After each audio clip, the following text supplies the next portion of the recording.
išli aj tak, no.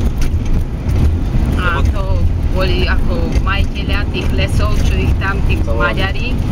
No a potom počase si tam urobili dedinky a zhruba si to pozvali, nazvali si to ako tu na Slovensku mali.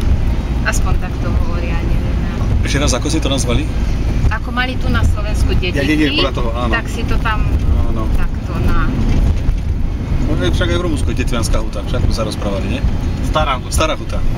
Stará huta je aj tu tam, tak.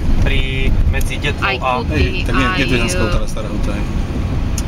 A čo ešte tam je, čo aj tu som počula, aj Salajka som počula, aj tu, aj tam a zasa Mena, čo sú tam a sú aj na Orave. Tiež sme potom nepatrali. Bratrancová dcera sa vydala do Spojených štátov asi 2 roky dozadu. Je manžel z rozvedenej rodiny, matka žije na jednej strane Ameriky, otec už zomrel. Jedna sestra na jednej strane, druhá na druhej strane, čiže nemal taký klasický rodinný život. Ako koloval za prácou, kočoval, hej, že sa mu podarilo. On strašne mal rád hory, tak on po horách chodil. Väčšinou v zime v lyžiarských strediskách a podobne.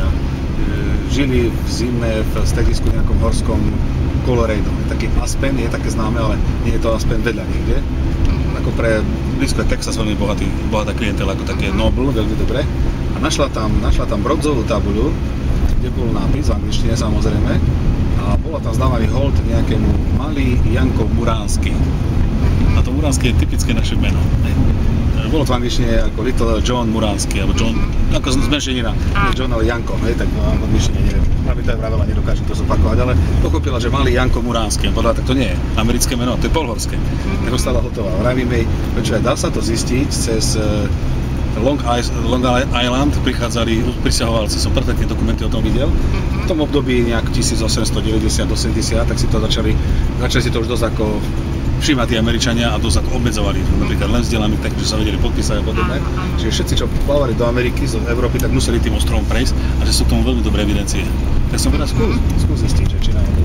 To bol vlastne taký ostrov, kde bola akoby očista. Tak presne, pri Himani. Ale potom im dovolili, keď už mali pocit, že sú už čistí, že môžu prejsť. Dokument som taký perfektný videl. Teraz už asi 1910-1912 došlo k výraznému obmedzeniu prílevu imigrantov z Európy. Ako začali sa tomu brániť, ale predtým bolo relatívne voľné, ale to posledné obdobie, ako 20-30 rokov, tak treba bola podmienka, že musel vedieť čítať.